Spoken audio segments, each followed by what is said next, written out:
Food house নামে বাংলাদেশি একটা নতুন রেস্টুরেন্ট হয়েছে ইতালির মার্কোনি এরিয়াতে।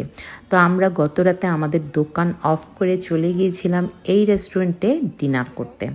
আমরা যেহেতু প্রায় সময় বিভিন্ন রেস্টুরেন্টগুলোতে রাতের ডিনার অথবা দুপুরের লাঞ্চ করে থাকি, তো ভাবলাম যেহেতু নতুন হয়েছে এটাতে গিয়ে খাবার টেস্ট করে আসি।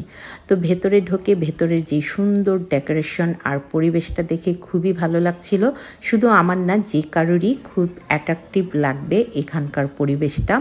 তবে খাবার কেমন হয় তা এখনও জানি না। তারপরে যখন আমরা খাবারটা অর্ডার করলাম, আলহামদুলিল্লাহ মোটামুটি ভালোই ছিল। তবে আমি একটা কথা বলবো যে আমার টেস্টের সাথে সবার টেস্ট নাও মিলতে পারে। যেটা আমার কাছে একটু কম ভালো লেগেছে সেটা আরেকজনের কাছে বেশি ভালো লাগবে, আবার যেটা আমার কাছে বেশি ভালো লেগেছে সেটা আরেকজনের কাছে কম ভালো লাগবে, এটাই স্বাভাবিক।